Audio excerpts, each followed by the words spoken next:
Being exposed to other people's traumas and hardships and tough times can be really, really difficult as support people. And it's really common to have feelings of sadness and anger and anxiety, feeling burnt out, feeling exhausted, feeling like you just don't care anymore. And that doesn't make you a bad person. It doesn't make you a bad support person. It doesn't mean you're bad at your job. Those are really, really common reactions to hearing about really sad, sucky things. And it's important that you kind of honor those feelings, that when you feel them, you recognize, like, yeah, this is a result of hearing about that really sad thing or helping that one person. And then hopefully you're able to move on from that and let go of those feelings. If you're finding that those feelings are lasting longer than a couple of days, if you're having trouble sleeping, if you're having trouble just sort of taking care of yourself, if you're finding yourself procrastinating or not wanting to do work or show up for shifts or hang out with friends, then that's signs that there might be something more that's up. Something more is going on there with you. And we need to kind of step into gear and take care of your well-being and your health. So support people are at risk for secondary trauma and vicarious trauma. So secondary trauma is when you're working with someone who themselves have experienced trauma, and through hearing their story, you experience your own sense of trauma just from hearing about their story. And then vicarious trauma is something that happens over a longer period of time. And that's when, through so many like small moments of, you know, helping other people, hearing really sad things, maybe noticing some patterns about the world that are really unjust, and you start to notice that that your worldview kind of shifts, you know, and you start thinking maybe the world's not a good place after all.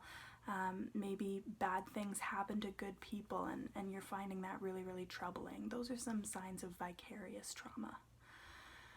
And the good news about both secondary and vicarious trauma is that there is help available for those things, and that because we know support people are at increased risk of experiencing those kinds of trauma, we're more able to protect you and to deal with it if that's something that does come up.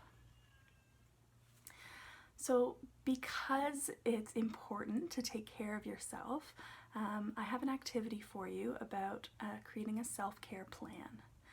So self-care, it kind of has a reputation about being about like bubble baths and like a glass of wine, and kind of just like fun things that make you feel good. And it is those things, but it's also a lot more than that as well. And so the activity sheet that I want you to fill out is a self-care plan, and it's in two parts. So the first part is maintenance self-care. So these are daily things that you're able and wanting to commit to sort of maintain your well-being. And so there are 4 different categories that I want you to think about. So that's your physical self-care, emotional, social, and spiritual, whatever that means for you. And then the second part is your emergency self-care plan. And so the maintenance self-care are things that you're kind of doing every day, regardless of what's going on, in order to do that kind of upkeep, right? But then the emergency self-care is what is going to kick into place if something happens, you get a disclosure, or just, you know, it's stressful, it's exam time, whatever's going on, and you're finding your mental health, your well-being is really taking a hit, then the emergency self-care plan is going to come into place. And so that is a list of support people who you can call, who you can talk to, things that you can do to make yourself feel better, as well as people and things to avoid. We all have patterns that we fall into, and we know in sort of our logical mind that those things aren't helpful, whether that's drinking too much, or, you know, calling our ex, or whatever it is that you kind of know, like, yeah, when I'm feeling sad, when I'm feeling lonely, when I'm feeling stressed, I tend to do these things, and I know in the long run that they're not helpful.